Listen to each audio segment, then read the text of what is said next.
ಸ್ವಲ್ಪ ನಿಲ್ಲು ಪುಣ್ಯಾತ್ಮ. ನನಗೆ ಈಗ ಸಮಸ್ಯೆ ಅದೇ, ಮದುವೆ ಅಮ್ಮನಿಗೋ ಮಗಳಿಗೋ?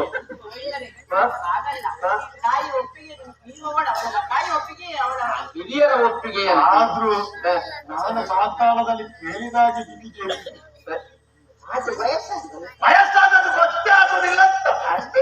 ಆದ್ರೂ ಅವರ ಸೌಂದರ್ಯವರ್ಧಕಗೆಲ್ಲ ಮೆಚ್ಚಿದೆ. ಇಲ್ಲಿ ಕ್ರಮವೇ ಹಾಗೆ. ಹಾಗಾದ್ರೆ ಮುಂದಿನ ಕಾರ್ಯಕ್ರಮ ಆರಂಭ ಮಾಡುದು. ಎಲ್ಲಿಂಟು ಆಹಾರದ ತಿನ್ನುವುದೊಂದು ಬಿಟ್ಟರೆ ಬೇರೆ ಅದಲ್ಲ. ಮದುಮಗಳಿಗೂ ಮದುಮಗಳಿಗೂ ಹಾಕ್ಲಿಕ್ಕೆ ಇಟ್ಟಂತ ಹಾರತ ಅಂತ. ಆಹಾರ ಹೂಹಾರ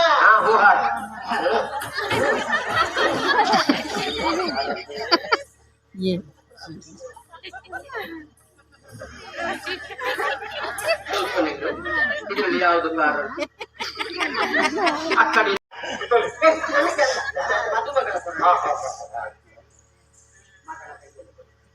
ಇದು ಹುಡುಗಿ ಹಾರ ಹಾಕುವಾಗ ತಲೆ ತಗ್ಗಿಸ್ಬೇಕು.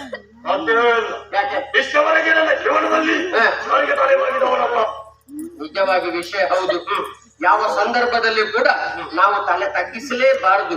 ಅದು ಕೂಡ ಮದುವೆ ಮಂಟಪದಲ್ಲಿ ಹೆಣ್ಣಿಗೆ ಒಬ್ಬ ಹುಡುಗ ತಲೆ ತಗ್ಗಿಸಿದಂತಾದ್ರೆ ಅವನ ಜೀವಮಾನ ಪೂರ್ತಿ ಮತ್ತೆ ತಲೆ ಎತ್ತಲಿಕ್ಕಿಲ್ಲ.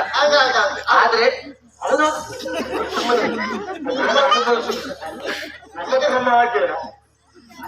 ಹಾಗಾಗಿ ಅದಲ್ಲ, ಇಲ್ಲಿ ಅವಳಿಗಾಗಿ ತಲೆ ತಗ್ಗಿಸುವುದಲ್ಲ, ಅವಳು ಹಾಕುವ ಹಾರಕ್ಕೆ ನೀನು ತಲೆ ತಗ್ಗಿಸಬೇಕು.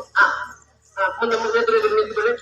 ಸುಮುಹೂರ್ತೆ ಸಾವಧಾನೆ ಸುಲಗ್ನೆ ಸಾವಧಾನೆ ಪಾರ್ವತಿ ಪರಮೇಶ್ವರ ಧ್ಯಾನ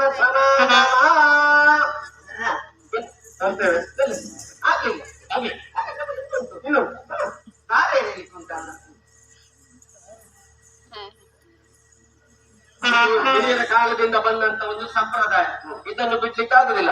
ಇಗೊಳ್ಳೆ, ಈ ಕಾಯಿಯನ್ನು ಹಿರಿಯವರು ಮುಟ್ಟಬೇಕು. ಅದಕ್ಕಾಗಿ ಎಲ್ಲರಿಂದ ಕಾಯಿಯನ್ನು ಮುಟ್ಟಿಸಿಕೊಂಡು ಬಾ. ಬೇಗ ಬರಬೇಕು, ಕಾರ್ಯಕ್ರಮ ಆದಷ್ಟು ಬೇಗ ಮುಗಿಬೇಕು.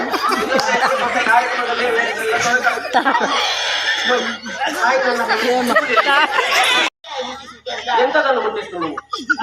ಕಾಯಿಯಲ್ಲಿ ಬೀಳ್ಲಿಕ್ಕೆಲ್ಲ ಕಾಯಿ ನನ್ನ ಕೈಯಲ್ಲಿ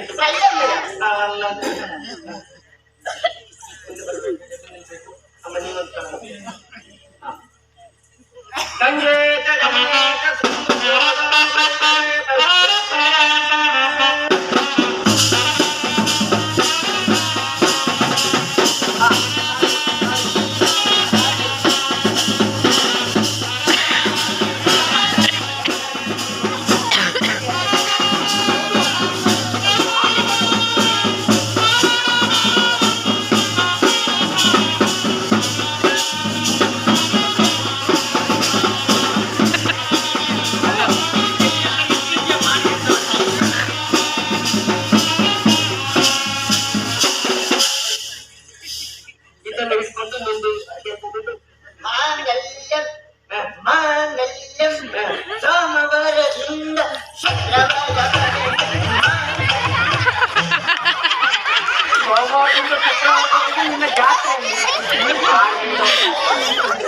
ನಿನಗೆ ಮತ್ತೆ ಇದನ್ನು ತಿರುಗಿಸಿಕೊಂಡು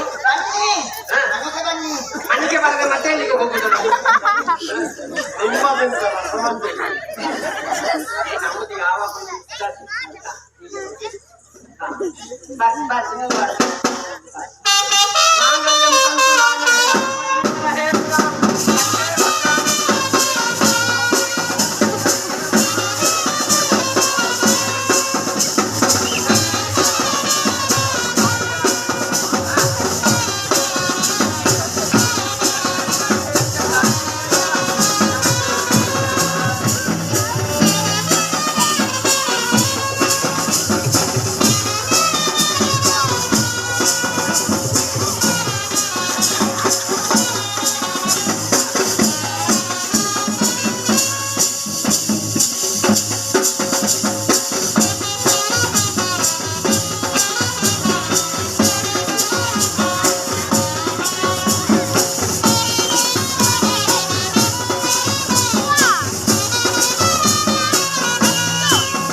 ಹಾ. ನಿಮಗೆ ಇಬ್ಬರಿಗೆ ಅನುಭವ ಉಂಟು. ಮಾತ್ರ ಅನುಭವ ಇಲ್ಲ. ಇನ್ನೊಂದು ಅರಸಿನ ಎಣ್ಣೆ ಹಚ್ಚುವ ಕಾರ್ಯಕ್ರಮ.